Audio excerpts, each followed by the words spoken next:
Greetings, comrades, and hello, everybody. I'm Quint, and welcome to the start of the new Animemories Retrospective. I want to apologize for a bit of the radio silence on my channel the last handful of weeks and months. I know I've done live streams and gaming related videos on a more regular basis, but to those who turn to my channel for the anime related videos, you've more than likely noticed the slow upload speed and probably a lot of just general tone changes in my videos. With how my personal life is going regarding career finances, family, my girlfriend, among other things, I've just been way too busy to sit down and edit extremely long and in depth videos like I usually do. I do still want to talk about anime. It's my biggest passion. Thus, a change was needed. Something to make it easier to put out content, but also maybe even cut back on some things that weren't exactly ideal in my videos. And thus, that brings us here a new podcast styled format that won't be risking the YouTube copyright lottery. In addition to not needing to look at your screen on this account of it being a podcast. I do have a couple announcements I just want to get through real quickly before we get into the podcast or review the podcast or review proper. And that's another perk. I don't have to edit out mistakes because they happen on podcasts. I'm going to be opening up a Patreon page where you can donate to me and provide some unique perks, such as early access to podcasts. I'll make a Patreon exclusive Discord, and maybe I'll even do some special requests if I get enough. But I really do not expect me to get a ton of patrons since my channel is really obscure. Like, I'd be lucky to probably have one person even click on that. But, every little bit helps. I might as well promote my channel, and with the start of something new, we might as well tread new territory, right? So, let's come back stronger than ever with the rebirth of the review that started it all, Wild Arms Twilight Venom, or WATV for short. For the grand debut of this podcast, a new set of Animemories retrospective content, I felt it was a no-brainer to go back to my roots and give Wild Arms Twilight Venom the proper closure it deserves and has eluded me for the longest time. If you didn't watch my Animemories retrospective reviews on Wild Arms, and yes, I mean both of them, both the 5 hour long marathon and the much shorter but reasonable hour long review, do not worry. You do not need to watch those, seeing as I'll be going over the synopsis here, and it'll still be in depth, but it won't be to the extent it was in that video. And you're probably wondering, since for those who may or may not have seen my channel before, why would I ever revisit this anime? This obscure as hell anime that no one has ever seen, and that I myself wasted on a 5 hour long video analyzing it. Like, why would I ever want to go back to that? Well, this is for one reason, and one reason only: the score I gave it. To give newcomers an idea of my personal scoring system, it's a basic 1 to 10 scale. 10 being fantastic, 1 being, well, I think you can naturally infer what the 1 is going to be if 10's fantastic. So 5 is average or undecided. If you score above a 5, you get a pass in my book. If you score below a 5, you either didn't quite make average or you're just hot garbage. But what if you are a 5? Well, that brings us to today, where I'm going to finally decide whether or not WATV is above average or below average. Let's pose the question right now. Do I like Wild Arms Twilight Venom despite its flaws? Well, let's find out. Start the podcast. All right, so here we are. Feel free to leave your phone or whatever listening device on the counter or in your pocket and get ready for an anime listening experience. Grab a snack, maybe go on a walk, Enjoy doing what you enjoy doing while listening to podcasts, since this is all new to me. Anyways, let's get into the review proper. So, the world of Wild Arms Twilight Venom. Honestly, the world and setting, most of what I said in my old reviews is pretty unchanged. Set on the planet Falgaia, which is one of WATV's strong points in my eyes. I really like what they had going on here. It fits that sci fi western aesthetic the series is going for. With WATV also being based off the PlayStation 1 role playing games, the Wild Arms games, this is right in line with what I'd expect from the series. Villages, fields, towns, dungeons, water areas. If you've played any RPG, it's got it all, and with it not being set in a fantasy medieval kingdom, it really makes use of the desert western theme because it gives it this unique feeling. The lore regarding the big event that destroyed the main character's village is also intriguing. One day, this natural calamity called Twilight Venom happened, where meteors rain down from the sky, and a once regular western town is now flooded with water, and many of its residents are dead. Of course, we do learn later on in the story that Twilight Venom is more than just a natural disaster, but it's worth pointing out here in the world section. There's also more lore regarding the two religions of sorts in Wild Arms. I'll expand more on the of sorts remark later because it's kind of complicated. The followers of the goddess Lila and the evil race of King Keanu, both of which have their ties to certain factions in the world, such as the Crest Sorceresses, originally being loyal to Keanu, to such an extent they'd even sacrifice their lives to protect him. And the secret organization of Roof are using Lila, the goddess influence, behind the scenes with the government. Needless to say, for a 22 episode anime TV series, this is pretty in depth. I do wish it was explored a little bit more in the early series, since the structure of the story does make it a little confusing to keep track of. A lot of the first half is characters going from place to place, and some events that loosely connect to the main objective. But there's more dead ends than clues, and there's more questions rather than answers. I still really dig the world, though. Planet Fall Gaia is memorable and very unique. That still surprises me. This is a 2002 anime here. The animation is pretty solid, not too much to cover there. I'm not usually the biggest animation stickler, since something like Hellsing Classic has had visuals that really haven't aged well at all, but I still give Hellsing a high score since it has so much more going for it, and the animation is really small potatoes in that case, on top of the original Hellsing having limitations being made in the early 2000s as well.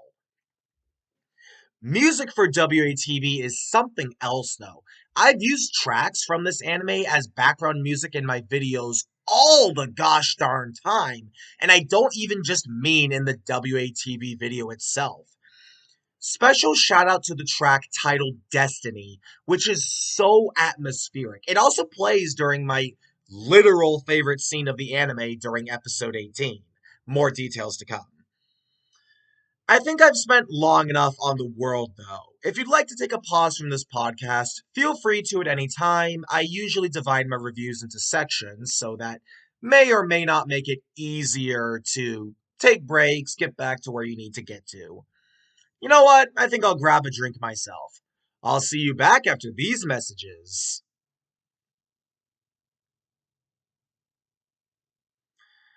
Alrighty then, we are back and we brought friends. The characters. The cast of Wild Arms Twilight Venom, as you'd expect from an anime basing itself off of an RPG game, ticks off several of the boxes an RPG character archetype sort of set of characters would have. Whether that be the tank, the magic user, the mascot, the one with amnesia, it's all here and accounted for. The crew of WATV really do feel like an RPG game party, which I feel was intentional, so credit there. They do mix things up from the traditional RPG character writing, though. For instance, this party, or well, I should say parties, plural in WATV, are often split. The male and female cast members sort of go on their own quests, but usually run into each other, whether that be through coincidence or sharing a similar objective. I went as far in the old review to nickname the two parties the Adventure Dudes and the Treasure Gals. And you know what? Let's stick with that. Might as well have some nostalgia callbacks, right? On the Adventure Dude side, we start out with the series protagonist Cheyenne Rainstorm. Now, let me tell you, this is an oddball character right here.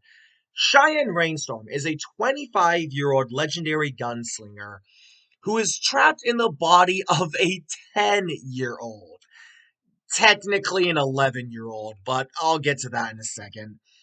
Funnily enough, he used to be my least favorite member of the cast, but grew on me as it went on.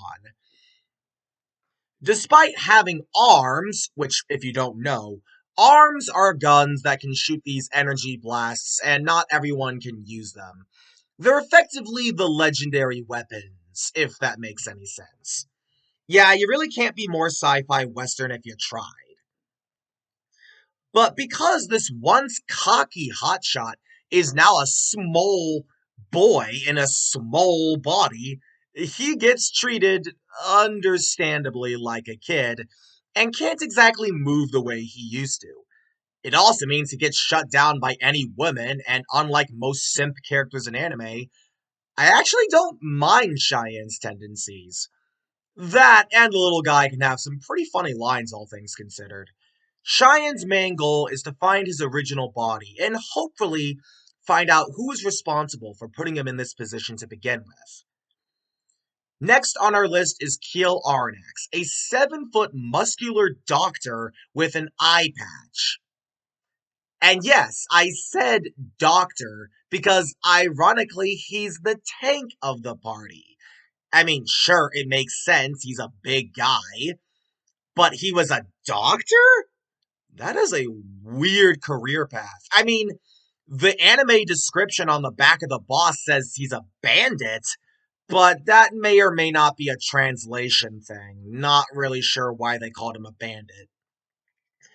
Anyways, when he was a doctor, Kiel Aranax got sold out by one of his co-workers and sent to Alcatraz, where now he seems to tag along with Cheyenne for some reason revealed later on in the series. I like Keel as a character. He's the voice of reason for the Adventure Dudes party and acts as a sort of father figure to Cheyenne. Sadly, of the cast, Keel kind of drew the short stick because his one focus episode is a literal filler and a bad one at that, if I'm being honest. But the big lug is a likable guy, and his voice actor Jameson Price really fits him well. Last but not least, on the Adventure Dude side is Isaac,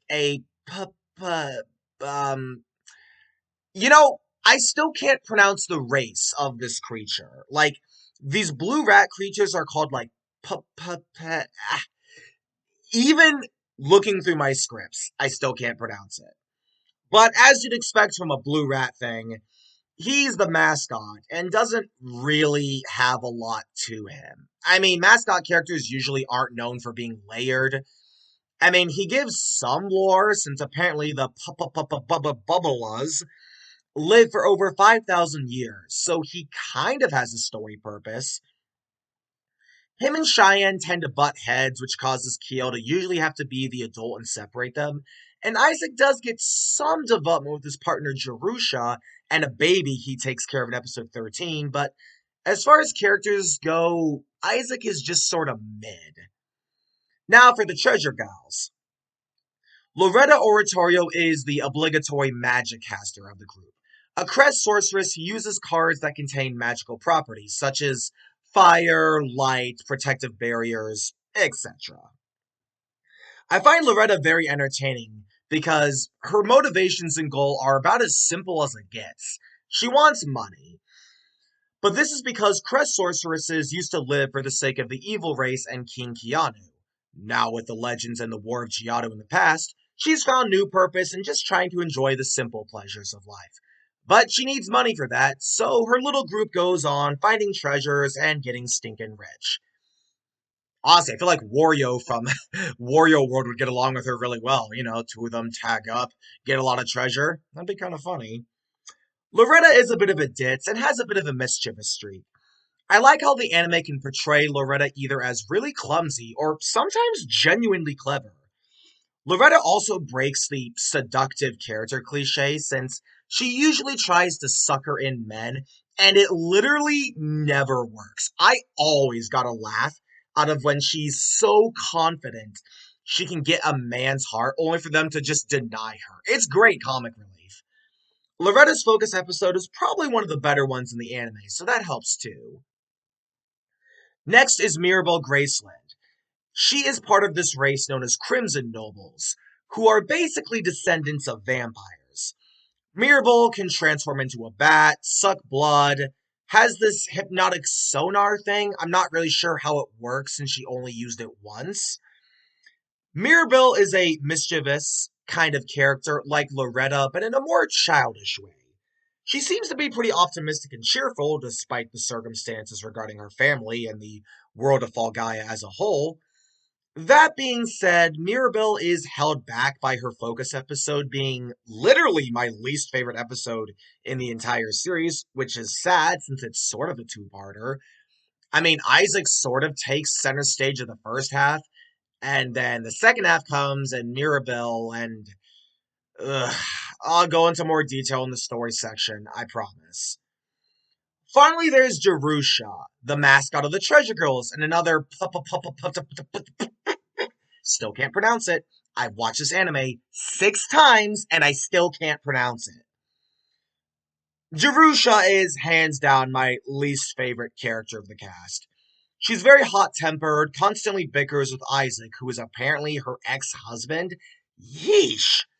Two brightly colored rats having a love affair? What the hell am I even watching? Jerusha has little to no development at all, and what they do with her at the end of the series is a huge WTF moment. So these are the party members, but not all the main characters.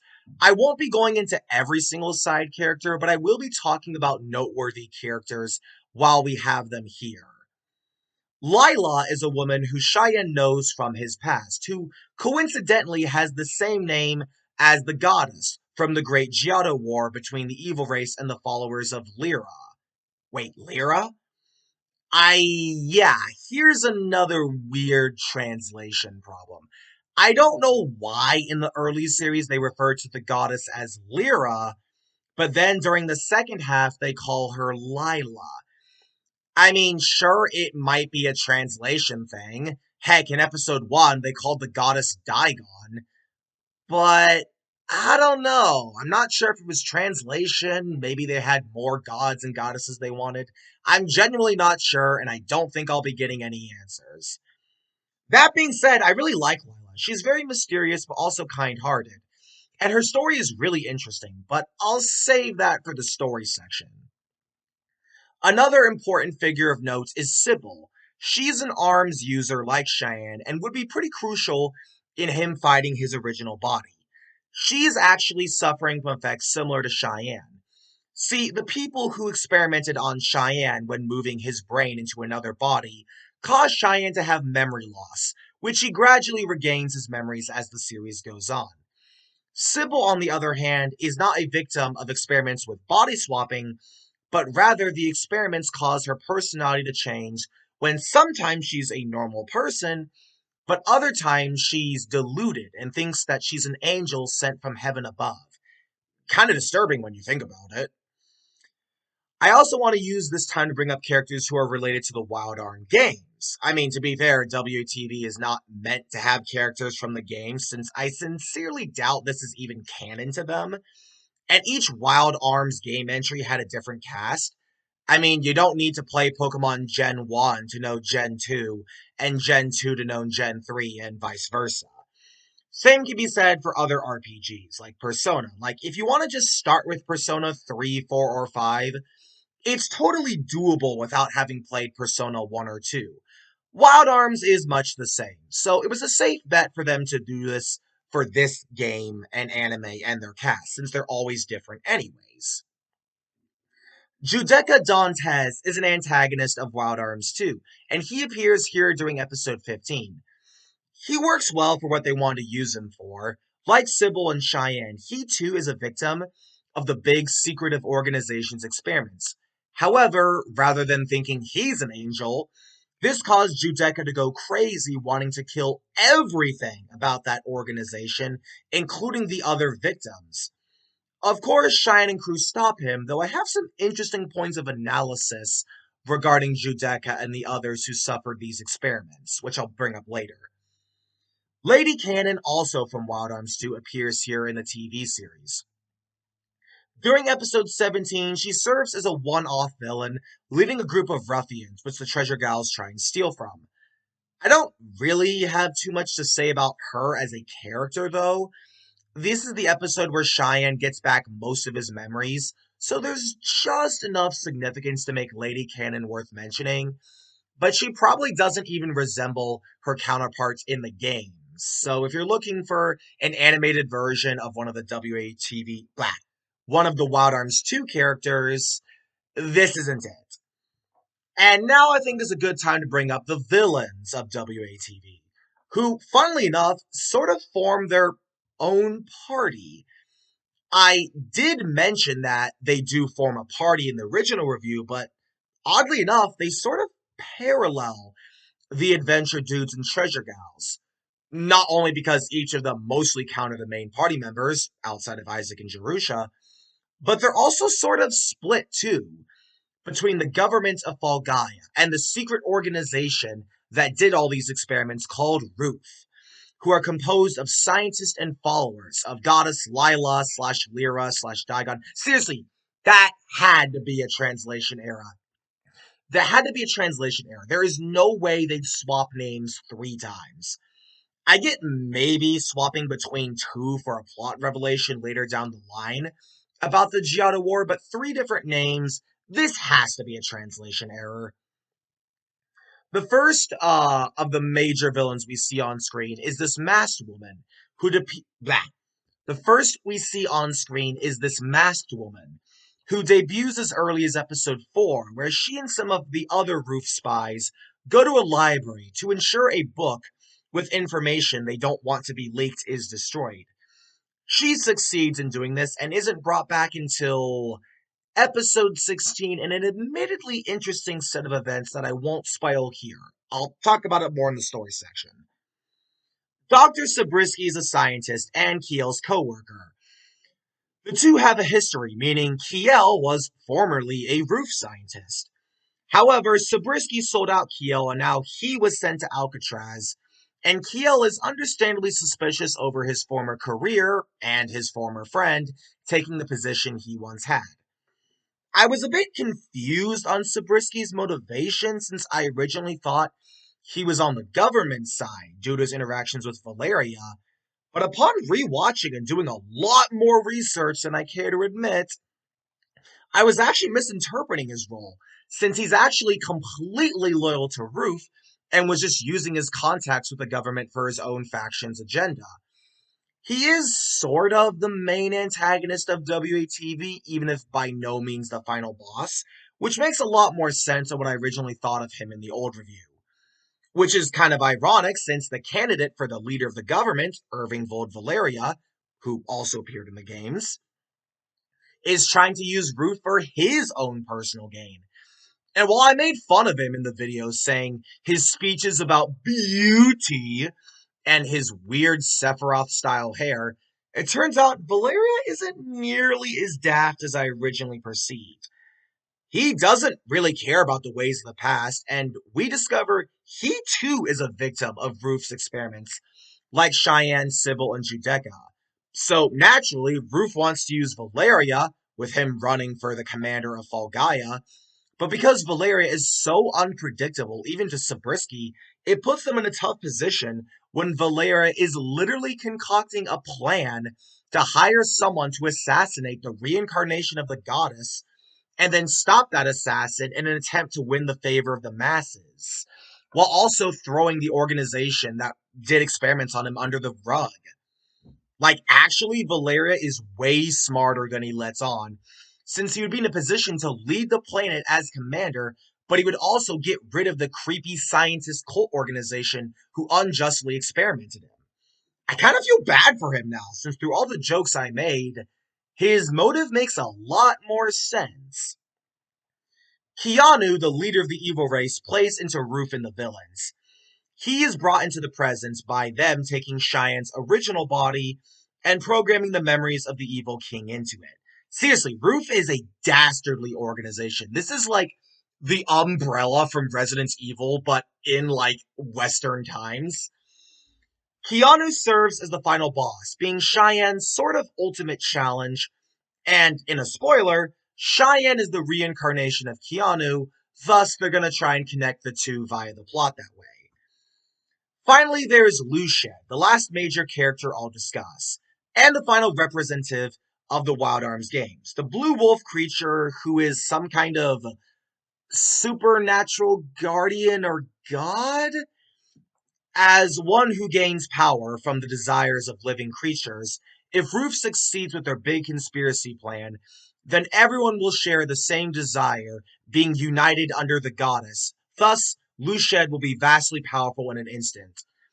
However, when that plan is dashed, Lucien vanishes, and that's really it. Lucien isn't really as much of a villain as he's more just lore or a teaser for the games. I feel like they might have wanted to have him be the secret main villain pulling the strings, but when the day is saved, Lucien just vanishes and is a complete afterthought. So overall, the cast is okay, I guess. It's weird how not knowing anything about the games makes them easier to understand, since the more you try and connect this to the Wild Arms games, the harder this is gonna be. And those games didn't exactly have good translations anyways. I mean, seriously, Wild Arms 2 had some NES-style dialogue in it. And maybe that's why they chose to have all the game rep characters be from Wild Arms 2 here. I do vibe with a few of the characters like Cheyenne, Loretta, and Lila especially, but the ones who don't make an impression on me left me wanting more, since I see neat potential, but not everyone got that payoff, unfortunately.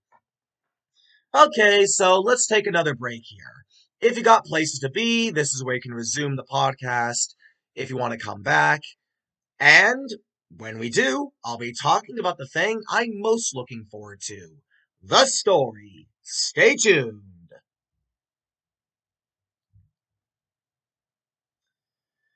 Story, story, story. As someone who has been watching anime since 2005 during his childhood, I've always been a firm believer that anime is a form of storytelling. Ergo, the story should come first and foremost. This was the big stumbling point of my old review, especially during the latter half, where I just couldn't make sense of many of the events that were going on during the anime's final hours. But after 6 total rewatches, I finally figured it out.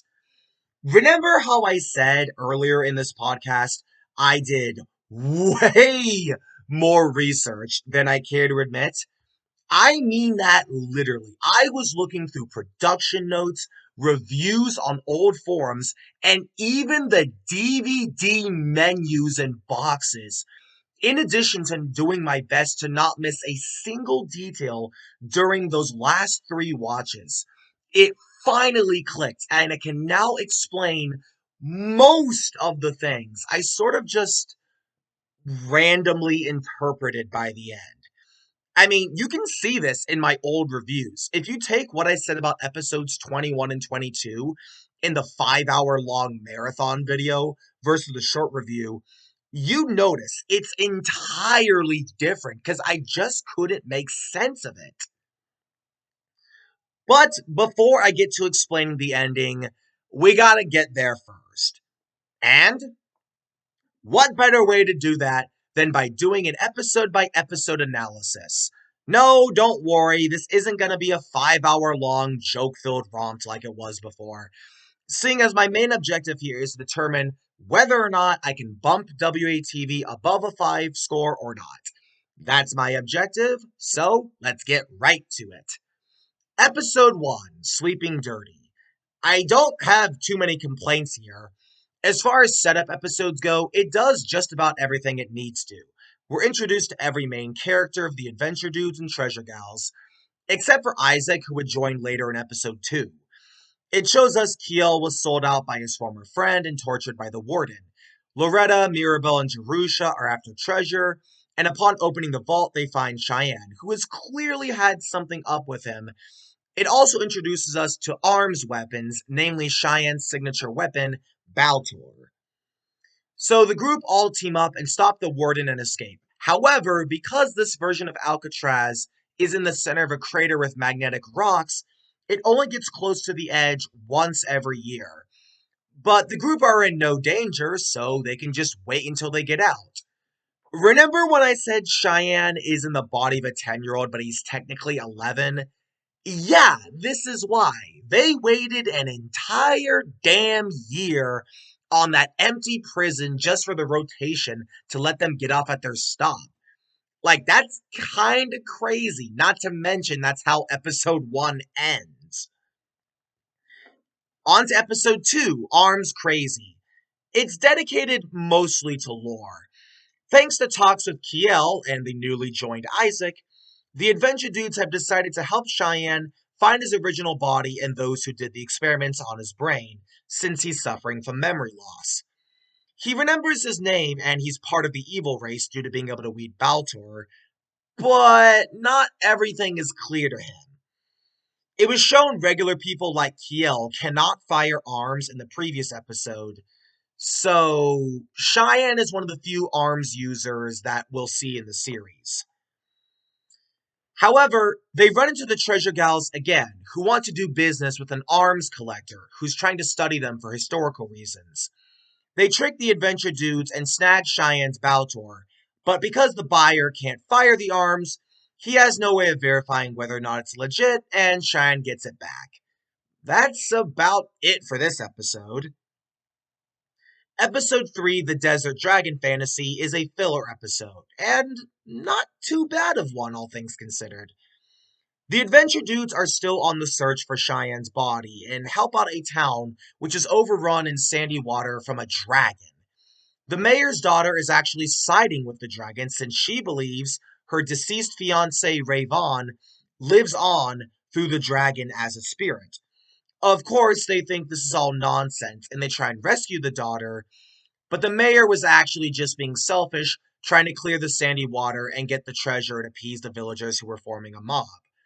We do get some insight to some of the more tech and sci-fi elements of WTV, with a wrecked spaceship being found under the sand, which crashes into the dragon, killing it. That's all I really got to say here, but it's a decent episode for early standards. Episode 4, The Faluna Bible, is a good one, both for story significance and for just being an entertaining episode on its own. Kiel and Cheyenne investigate a library where a big fire happened, and the chief of the library is suspected of causing it. A few bodies were there from the fire, so the Adventure Dudes decide to go there and investigate, and maybe they might even have some records to point them in the right direction if things don't work out. Meanwhile, the Treasure Gals want to steal this book called the Faluna Bible, which was written before the War of Giotto. However, agents of Ruth, including this one masked woman, conspired with one of the library's associates to burn the book by releasing a monster that attacked the library earlier in the episode. It turns out this creature was a failed roof experiment that's weak to fire, and that's why the chief lit things ablaze to stop the creature. So, when it's revived, Shine and crew team up to kill it, but the Faluna Bible is burned alongside it. The agents of Roof and the Mastermind are pleased that no one will find out the truth what's written there, and the experiment has been killed, so nobody can trace it back to them. Overall, a great episode with a great atmosphere and a neat little twist at the end. Episode 5, Portrait of Lana, I remembered really liking on my first watch, but now when I rewatch it, it's just kind of average.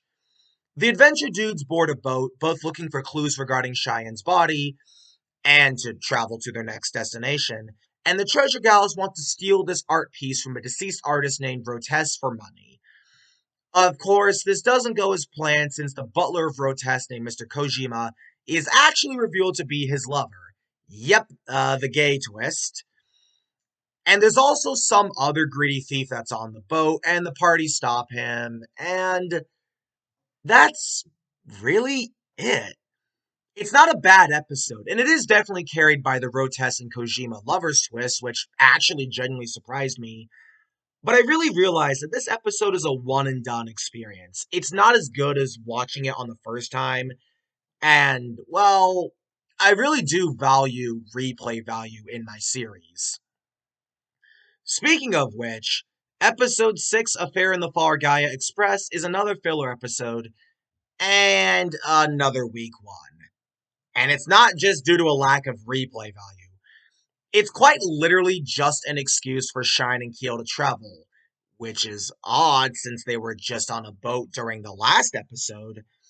Sure, they had another reason for being on that boat besides just travel, but this episode is more dedicated to the freaking conductor and his past with his father than any of the main characters. Loretta tries to scam a rich guy only to find his case is full of magazines. Kiel uses his doctor career to help a woman in labor. There's some loose criminal on the train who holds a hostage. It's just a really dumb episode. Not worth it. And then we get episode 7, Someday My Robber Will Come. Terrible, terrible episode. There are these group of maidens who harvest these clam pearl things, so the treasure girls want to steal them, and Keel gets roped into playing along with this old woman's love problem. It's cringe, and it's so sad because it's the closest Keel gets to a focus episode, and the ending is equally rushed. I literally have nothing else to say about this episode. Thankfully, episode 8, Mouth Wide Shut, is a step in the right direction. This is the mystery episode where both the adventure dudes and treasure gals were given two halves of a key from this couple that is said to lead to a lost treasure. This is where the Honest Town clip is from. Seriously, that is the worst name for a town I've ever heard, and it's still laughable. And while as far as mysteries go, this one is so convoluted. Like, having rooms full of disguises, there only being two villagers, the mountains in the background, the entire town being on a rotating disc. Like, seriously, this is nothing a detective would ever figure out. However, because it's meant to be so nonsensical, I can just turn off my brain and enjoy it. There's even a funny bit at the end where the two parties find the treasure, but it ends up just being a teddy. I've always been a sucker for that so stupid, but you laugh at it anyways type of humor. Episode 9, Slave of the Game, is probably my favorite of the first half. It's Loretta's focus episode. The casino setting is neat. The antagonist, Estelle, is a Crest sorceress and Loretta's sister. She's pretty interesting. Both parties team up to expose Estelle for cheating and taking ownership of the casino from her former lover, Dennis.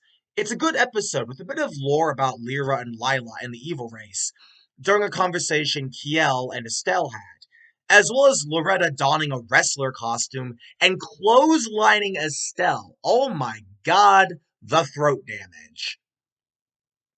Episode 10, Guilty Or, is the last of the first half of the series. The adventure dudes were attacked by a group of bandits led by this old geezer named Guilty. Guilty had captured the family of one of his former thief mates who tried to leave the band behind.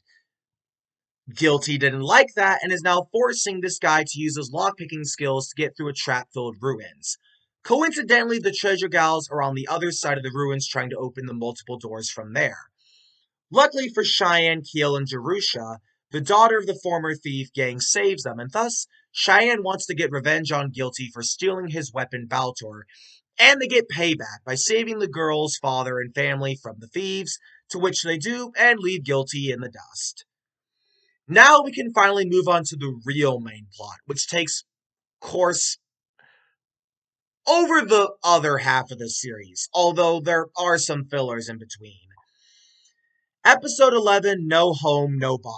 Shine has a dream of several flashbacks regarding to his past, the War of Giotto, and a woman says, I swear to God, the more I read, The worse my English gets. I don't know why this happens to me.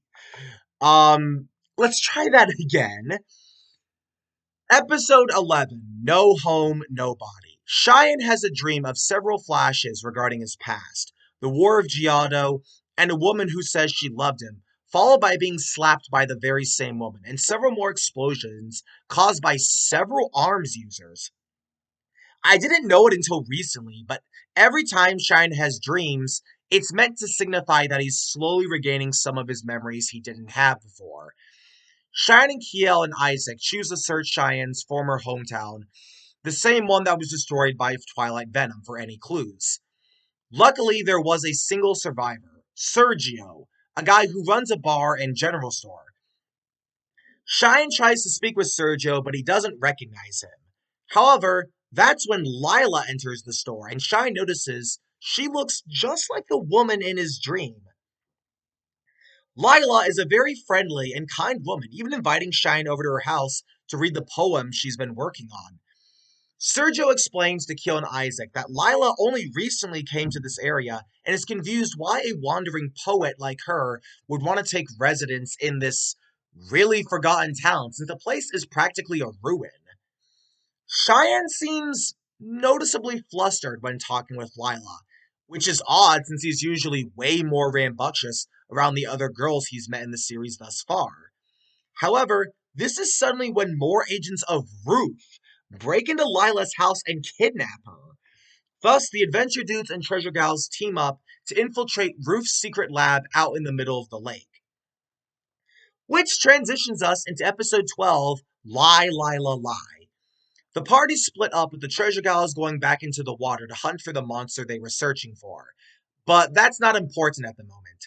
Cheyenne goes to free Lila from her holding cell, whereas Kiel explores this roof base, hoping to find answers to questions he had about his past as a roof scientist. He actually finds another arms that can be fused with Cheyenne's Baltor. This is where he reunites with Sabrisky, but before he can ventilate his anger, Cheyenne and Lila now have to escape, so Kiel prioritizes saving them.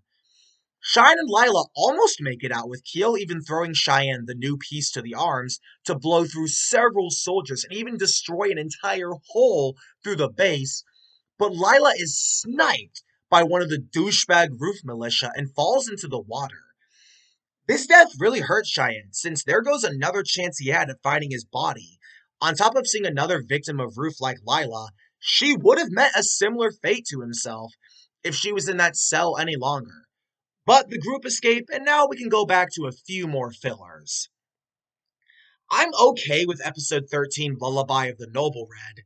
The crazy ninja guys who want to hunt the helpless baby bat, Mirabelle helping her relatives rescue the child, Isaac taking care of the child in question, Cheyenne donating blood. It's a chaotic but entertaining romp, with a decent fight scene at the end of it. However, it ends on a cliffhanger with Mirabelle's parents, and that leads us into the worst episode of WATV, episode 14, Interview with the Empire. My god, this episode is atrocious. I get wanting to give Mirabelle a focus episode, but is this really the best you could come up with? Yes! It's even more stupid than Kiel's dumb, stupid, old lady focus episode. It's kind of funny how the same thing happens to Maribel. There's this old guy that wants to marry Maribel, but she wants to get out of it. So she pretends to be in love with Cheyenne so they can throw off the wedding. They even fake marrying each other. Ugh.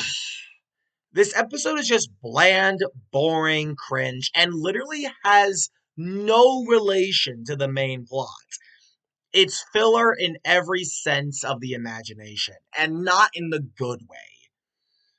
But miraculously, that is followed up by one of my favorite episodes. Episode 15, Natural Born Angel. This is where Shining Kiel meets Sybil, a woman who is another victim of Roof's experiments and is on the run. On the way to escaping, they're attacked by a few other arms users who have been altered by Roof as well. The Treasure Gals meet up with Judeca Dantes, who asks them to help stop a woman who wronged him.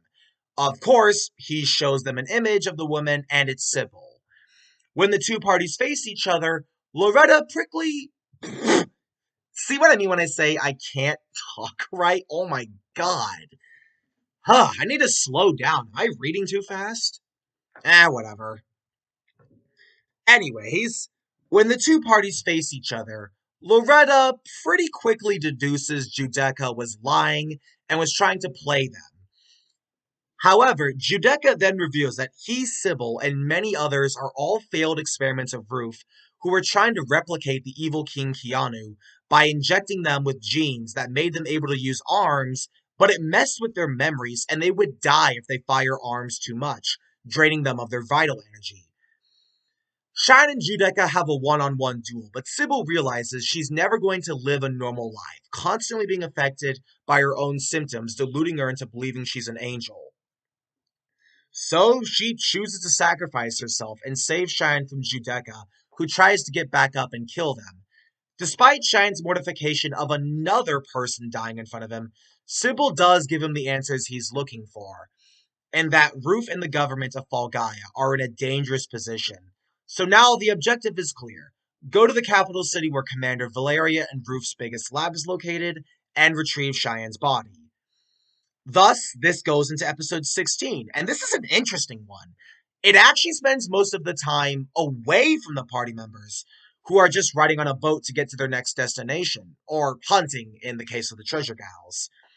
We get scenes of Zabriskie and Valeria where it's pretty clear they're just using each other, but trying to play it off suavely. I mean, Zabriskie even tries to get this one body to fire arms, but it melts in front of him, showing that Roof's process is not nearly as complete as we once thought. But what's really interesting is the return of the masked one from episode 4. She's gearing up and literally shooting down the captured I still can't pronounce the name of these things. But she's shooting at these creatures like a damn target range. It's kind of mortifying. She's literally killing these rat creatures, and oof, that's disturbing. But like many others involved with Ruth, she starts acting up as she clutches the sides of her head in pain, throwing off the mask, revealing Lila? Yes, Lila is the masked woman, and she too has been experimented on by Ruth. But how? Didn't Lila just die? Well, it turns out the Lila from episode 11 and 12 wasn't actually the real one. It was just a cloned body that didn't quite turn out the way Ruth wanted, but it had escaped. So they sent their agents to try and retrieve her and maybe put it to use. But when Shine got close to escaping, it was just easier for them to shoot her and use the original body instead, since if they needed another clone, they just used this Lila's genes to make it. What's interesting about Lila's condition is similar to Sybil, it takes the form of split personality. The normal and kind Gina, who's the name of the person who the body originally belonged to, and the dominant and controlling goddess Lila, who is the result of the memories they programmed into her. She switches between these two personalities seemingly at random, fighting for control over the body. I was really interested by this, since Cheyenne's reaction would be insane. And I feel bad for Gina being subjected to this freakish science cult's vision, while also trying to shut out the voice of the goddess from her mind. Hell, she can even mind control other people like she does in one scene, demanding they give her the gun.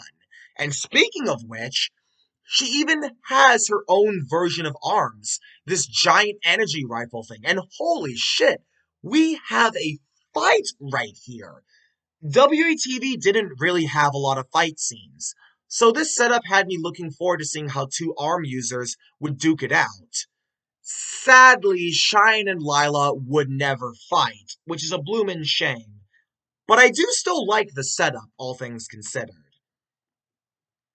Episode 17, Child at Heart, is dedicated almost solely to Cheyenne. After having an argument with Kiel and running into Lady Cannon's bandits, Cheyenne falls into a river and actually loses all of his memories. He basically becomes a child, even being rescued by a doctor who runs an orphanage.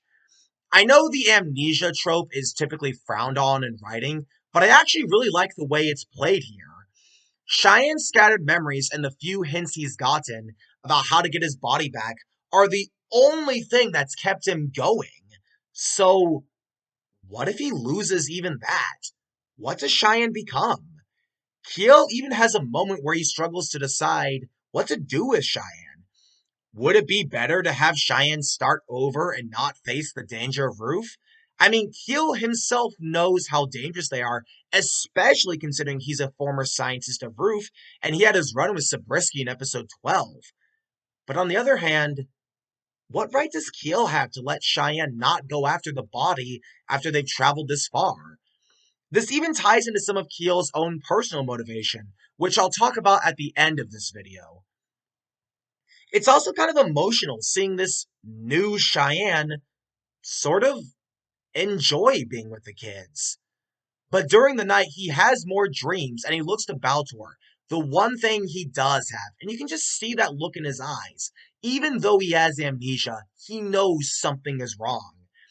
That's when Lady Cannon shows up to the doctor's orphanage and lets out a fierce attack, burning the crops and even endangering the kids. And that's when Cheyenne takes arms once more to defend them. And in the heat of the confrontation, in addition to some words from Cannon, this triggers his memories to return and he saves the day. The ending being a bittersweet goodbye for the brief time Cheyenne with the kids as he teams up again with Kiel. Cheyenne and him are brought a lot closer, and it made me think of them in a sort of father-son way that I didn't really think of before. This is technically a filler episode, but it's so good for Cheyenne and really dives into his mind, which I can appreciate. It's also the last episode that breaks away from the main objective, so the end of the filler is on a strong note. And with that, we are now at my absolute favorite episode, 18 Days of the Bacchus. If you saw the original reviews, you know why I love this episode. Shine and Kiel are nearly at the capital city where the government and Roof are. However, they need to ride a coach to get there. So they've been waiting at the station stop for a while, but they're interrupted by the sudden appearance of Lila? She's being pursued by more agents of Roof and even has a getaway thing she's escaping on. Naturally, Cheyenne jumps out of his seat and Keel and Isaac even stop and do a bit of a spit take too. Luckily for them, there was an old man at the station named Golgol, and he manages to stop Lila's pursuers by using his trusty sniper rifle. This old man, Golgol, is a goated side character for the record. Shine finds the unconscious Lila passed out in front of the statue that marks where the goddess defeated the evil King Keanu all those years ago. While Lila is saved, they miss the coach and have nowhere safe to stay. Luckily, Gogol offers them a place with one of his old friends. Soon enough, Lila wakes up and Shine is relieved to see her, but is immediately taken aback when she asks, "Who is Lila?" She tells him her name is Gina, and Cheyenne, well, he buys into it, but he's definitely not completely convinced, since she looks just like the woman he tried to rescue in episodes 11 and 12. Here, especially after all the run-ins with other things relevant to Ruth, Sharon can see this organization is dangerous and deceptive as all hell. Luckily for Cheyenne, Gina does show the same kindness and compassion similar to the clone Lila he met back in episode 12. But she clutches the side of her head and passes out. Cheyenne takes her back to Gogol and her friend's house to rest up and recover. Meanwhile, Keel and Isaac share a drink with Gogol, where the old man is totally out of it, stupid drunk, and rambles about how he's actually a legendary sniper hired to kill Commander Valeria. Isaac laughs this off, but Keel is noticeably bothered by this revelation. However, the next day comes by, and Gina's gone missing. In a panic, Shine leaves the house to try and find her. As he's doing this, Zabriskie and several roof soldiers surround the house, and they need to retrieve the girl, or else their plans are kaput. Golgo and Kiel, however, team up and defend the shack, and this is a decent fight scene right here. However, the real focus here is back with Cheyenne, and if you saw my video, you know where this is going. My absolute favorite scene in the entire show, and why this episode is my absolute favorite. Cheyenne follows Lila back to the statue. She's staring at it, like she's entranced or listening to something, a voice that's not hers. And that's when the look in her eyes change. Gina is no more. She finally succumbed to the memories of Lila that was programmed into her. Zabriskie even appears there and now hands the fully chained Gina, who's been deluded into believing she's the goddess Lila, the arms. The big giant energy blaster arms that is literally the counter to Cheyenne's weapon, and she shoots away the half of the statue, symbolizing Keanu. Gina dons the mask, claiming she's Lila, the leader of Ruth, and leaves with Zabriskie, leaving Cheyenne in utter shock. This scene is 10 out of 10 in build-up, and I was equally shocked as Cheyenne here. Like, what can he do? The woman he was looking out for has now become part of the enemy's side. And we really see that Ruth, this organization is so evil, now able to enact their plans with the goddess at their fingertips.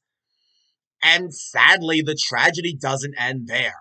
Gogol, the old man legendary sniper, he doesn't make it out alive.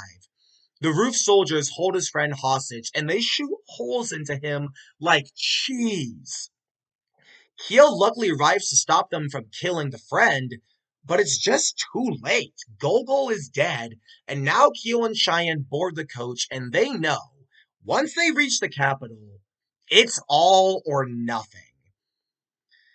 And that leads us into episode 19, Gone with the Smoke. While not as well written as the episode that came before, it is still pretty important to the plot.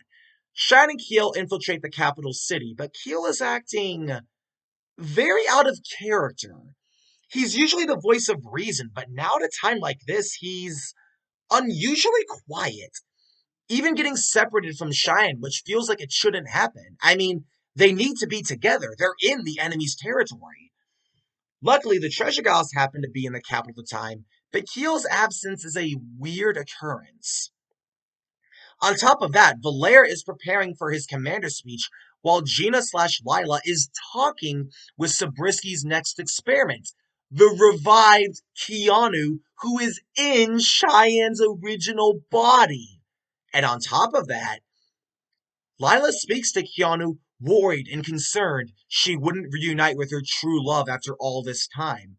This scene right here shows us that everything we were told about the War of Jiabu was a massive lie, since Keanu and Lila weren't even fighting each other. They loved each other. What else has Ruth and the government swept out of the public's common knowledge? The library chief back from episode 4 even alluded how people in power burned books to control intelligence, and we saw these same agents, including the original Mass Lila, burn the Faluna Bible, a book with records before the Giada War, because they didn't want people finding it out. It makes so much more sense now. Shine and Isaac and the Adventure Girls tunnel their way to the caves below the capital, but suddenly they're ambushed in these caves by roof soldiers and Kiel Harvanax. In a flurry of bullets, Jerusha is shot and mortally wounded, and everyone is glaring at Kiel, wondering why did he betray them? Why is he siding with Valeria? And when they demand answers, Kiel doesn't respond. Silence.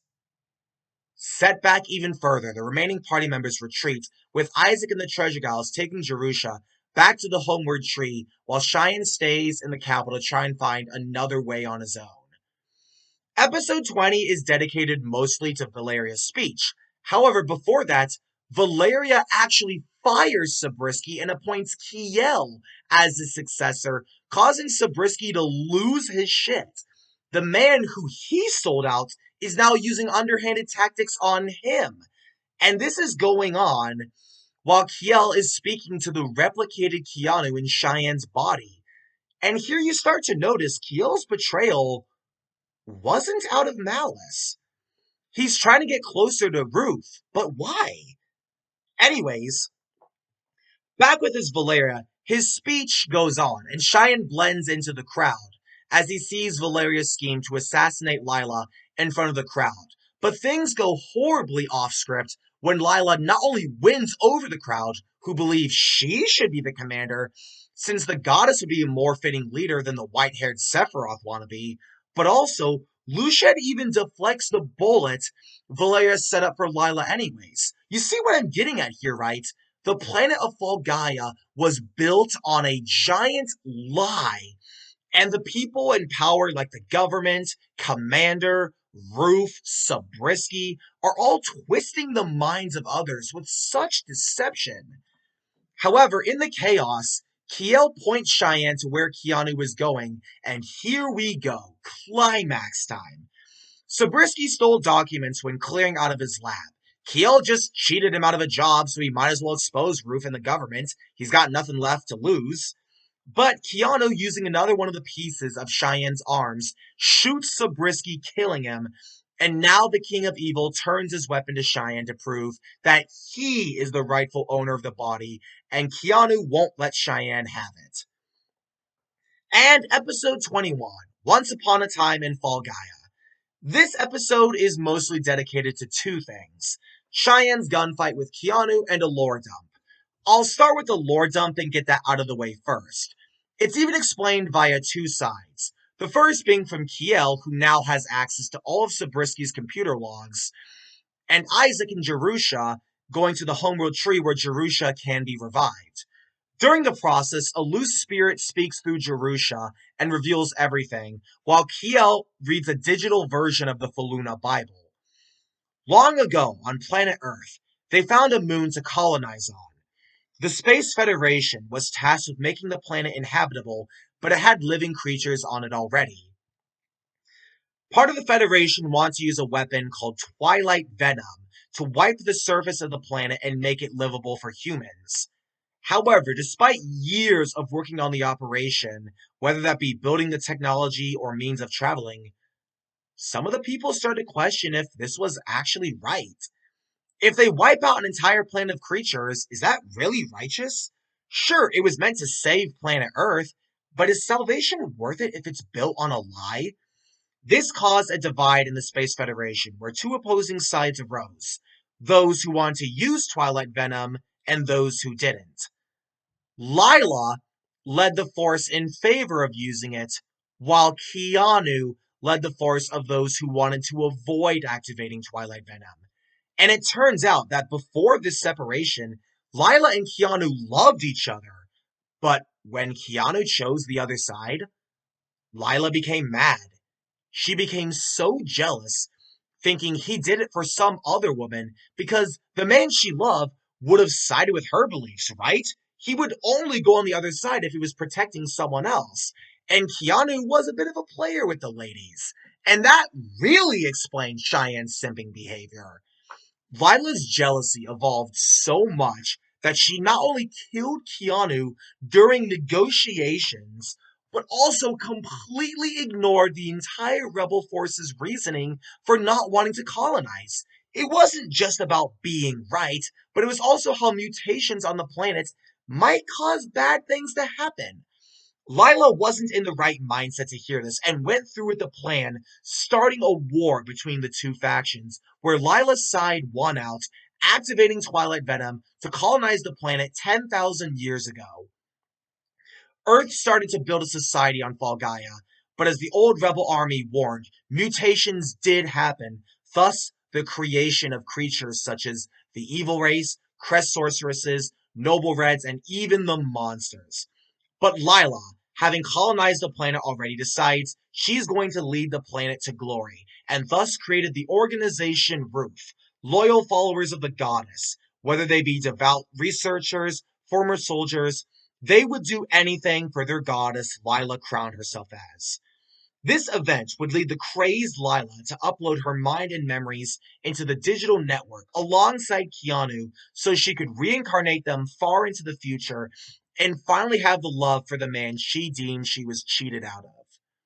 We have a literal psycho cult leading Space Federation yandere as the main villain. What is this story? With Kiel, Isaac, Jerusha, Loretta, and Maribel all learning of this data, they know it's bad news. Since now that the plan has gone horribly wrong, Lila will realize it's not working, go crazy again, and start Twilight Venom again, and the whole cycle would repeat. To prevent this, both the Treasure Gals and Kiel head to the arena where Shine and Keanu is fighting to try and prevent Gina and Lila from continuing this asinine love story she wove and forced onto society.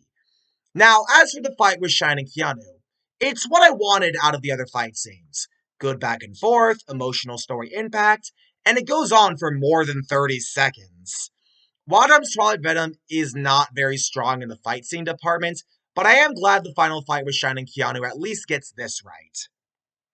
Shine really thinks of clever moves on the fly, but the duel is interrupted by Lila, who has a gun to Keanu's head and knows that Zabriskie programmed fake memories into that body since the real reincarnation of Keanu is Cheyenne. But the fake king is having none of this, since Zabriskie's fake memories also replicated the evil king's stubbornness. On top of that, Lila and Keanu just won't see eye to eye.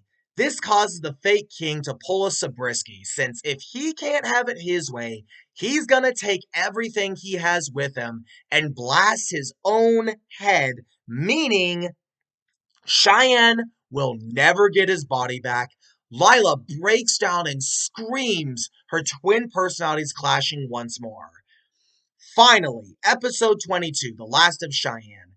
I talked about in the older videos how this and the previous episode made no sense and they cheated me out of the fight scene with Lila. But now that I can make sense of the ending, I'm not as bothered as I was by it back then.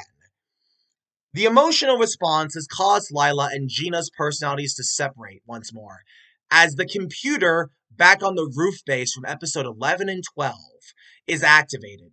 The memories of Lila manifest themselves into a vat chamber.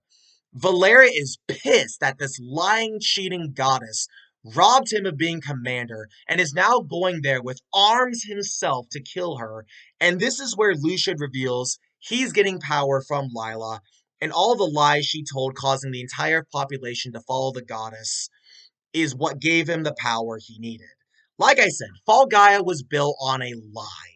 Gina has now been freed of Lila's influence, and she even remembers Cheyenne from their time in episode 18. But that joy is short-lived, as Lila and Lucian activate Twilight Venom to repeat the whole cycle. End the world, since Lila just can't accept a world where Keanu isn't hers. And Cheyenne really comes through here. He empathizes with Lila, but he won't buy into her fake reality, and even tells her, despite being slapped again, like all those years ago, did Lila ever really stop to think about the why and how? Was Keanu really just defending some other woman?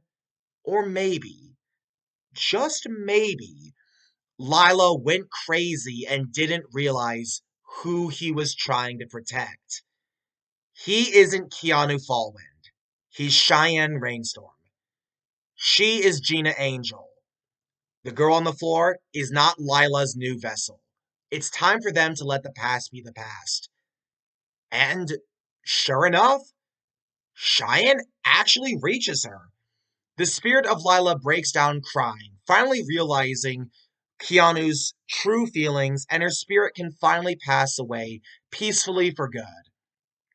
Lucian vanishes, saying while Cheyenne may have stopped the fake goddess, it's too late as Twilight Venom has already been activated and assures him that he will live forever, even if this victory has caused Lucian to manifest or demanifest from the world. I still don't get Lucian's role in the story. That's something I don't think I'm ever going to find out. And finally, the ending. Falgaia is under assault by the purple meteors of Twilight Venom that destroyed Cheyenne's village all those years ago.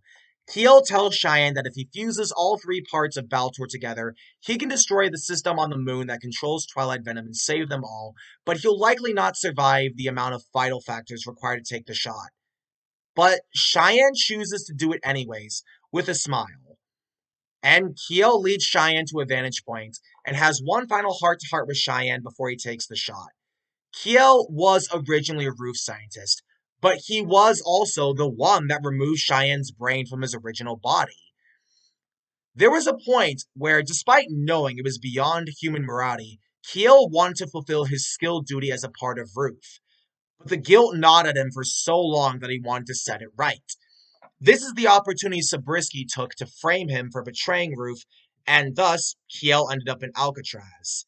However, sometime in the early series, it's never shown when, Valeria called Kiel and wanted to give him a chance to investigate Ruth, guide Cheyenne, and maybe, just maybe, get that second chance.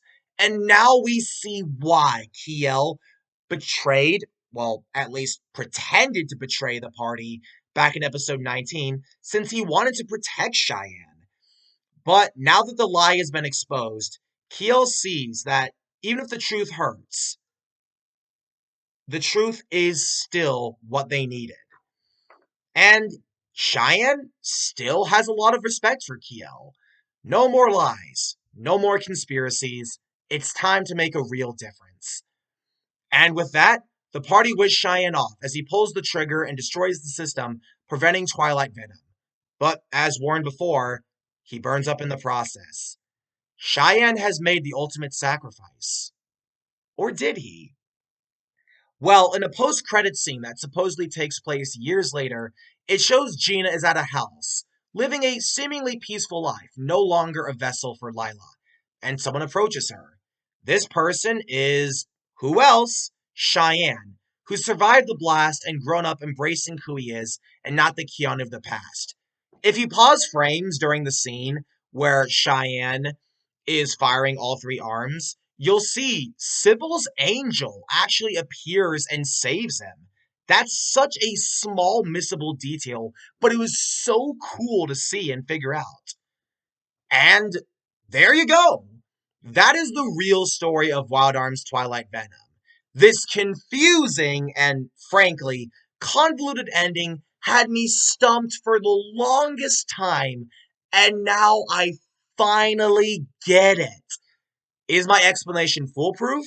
No, there are some things that don't quite add up. I mean, the translation errors aren't helping, and I still have no clue what the hell Luciad is doing there.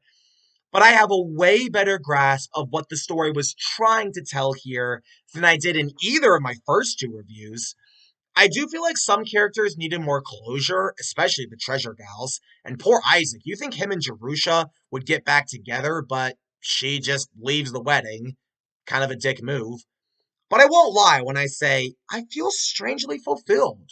I mean, this anime was my big debut as a reviewer, as well as the laughing stock of my channel being an example of how not to edit a video. That being said, Wild Arms has become so iconic and synonymous with my channel that I keep making jokes and bringing it up in videos like it's some kind of special signature channel gimmick. Is Wild Arms a good, well-written anime? No. I mean, seriously, we went from a story about a 25-year-old legendary gunslinger in the body of a 10-year-old who just wants to get back his body to exposing a space yandere girl pretending to be a goddess and making the entire planet's population follow her. Like, seriously, this story is weird as fuck. It gets so convoluted and complicated at the end. I mean, no wonder no one's gonna understand this on the first watch. But now that I finally put in all the effort to understand what Lila and Ruth's motivations were to control the world through information, I can finally put this obscure product of the PlayStation RPG series that honestly is probably better off forgotten behind me. But that being said, it still has that weird, silly charm that resonates with me. And there are anime series that are meant to have that effect. Series like Bobobo, Excel Saga, Ghost Story, Konosuba, animes with outrageous setups and crazy, stupid, nonsensical plots that would never make sense and you'd never see in any other context. There is an audience for those kind of animes. But Wadum's Twilight Venom isn't a particularly great example of one because, I mean, you can watch the first half as a silly romp, but then the second half where it wants to be more serious and put out a deep message about don't be a jealous yandere and trick an entire planet for selfish reasons. Yeah, this plot is asinine. But let's answer the question I posed at the start of the video and finally do this series justice. Do I enjoy Wad Arm's Twilight Venom despite the flaws? Am I able to give it above a 5 out of 10 score? And you know what? Yes. Yes, I do enjoy it. I might not enjoy it in a logical or factual way I can support with examples and reasoning. I mean, this entire ending is so stupid, convoluted, and deep, and for no good reason. I mean, I can make sense of it, but it's still not a good ending. I mean, okay, at least it's over. It's an ending, but I definitely wanted a little bit more out of the ending. But it helps that I can understand it now. But Wadarm still has that weird charm I just vibe with. On top of it being so synonymous with my channel, with all the recurring jokes, with all the gags, I just can't bring myself to say I dislike it when I keep bringing it up. It's too iconic to me. If you watch this anime and told me, man, this is a stupid anime based on a forgotten PlayStation classic with nonsensical and cringe moments and an ending that's bullshit and stupid, I wouldn't blame you, especially Interview with the Empire. Oh god, that is a terrible, terrible episode. Therefore, I shall give Wadarm's Twilight Venom a definitive score of 5.1 out of 10. It just barely does enough for me to put it above average. And finally, understanding the ending was just that little bump I needed. Now, let's pray I never have to review this anime ever again. I've watched WATV 6 times, and I'd like to keep it that way for a good long while. Like, so good long of a while, I can actually watch other animes and make reviews for them. And with that, this marks the end of the podcast. Thank you so much to anyone who tuned in, and please consider supporting me on Patreon, where I can hopefully pay my overpriced California rent, since that shit is expensive. With that, I'm Quinn866. Have a good one, and I'm looking forward to the next new Animemories Retrospective podcast.